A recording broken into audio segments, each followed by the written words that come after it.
રાજકોટમાં મીડિયાના અહેવાલ બાદ સિવિલ હોસ્પિટલ તંત્ર દોડતું થયું છે અને ઉંદર પકડવા માટે ઠેર ઠેર પાંજરા મૂકવામાં આવ્યા છે. સિવિલ હોસ્પિટલમાં અત્યાર સુધીમાં 40 જેટલા ઉંદરને પકડવામાં આવ્યા છે. ઉંદર પકડી હોસ્પિટલથી દૂર છોડવામાં આવી રહ્યા છે.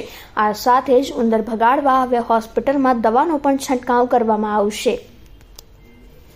છેલ્લા 2 દિવસથી અમે ઉંદર પકડવા માટે પાંજરા મૂકેલા છે. પીએમએસ સોસાયટી બિલ્ડિંગ, ઓપીડી બિલ્ડિંગની અંદર ગઈકાલે જ તે સવારથી અમે કામગીરી શરૂ કરી દીધેલી હતી. 30 જેટલા પાંજરા મૂકેલા હતા.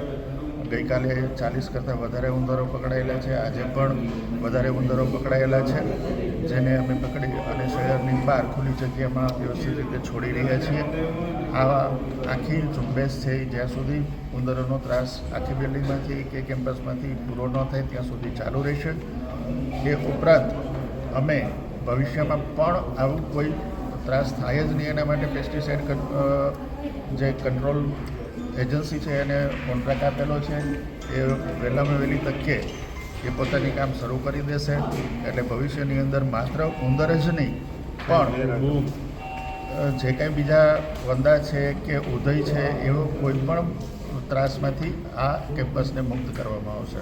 1 મહિના પહેલાં અમે એજન્સીને એ કોન્ટ્રાક્ટ આપેલો હતો, પણ એજન્સી બીજી જગ્યાએ ઓલ ઓવર ગુજરાતમાંથી રોકાયેલી છે. બીજી જગ્યાએ એનું કામ ચાલુ હોય એટલે એણે થોડો સમય માગેલો હતો. 1 તારીખ પહેલાં એને કીધું, પણ અમે એમને તાકીદ કરેલી છે કે 1 તારીખ નહીં પણ વહેલામાં વહેલી તકે એ અહીંયા કામ શરૂ કરી દે.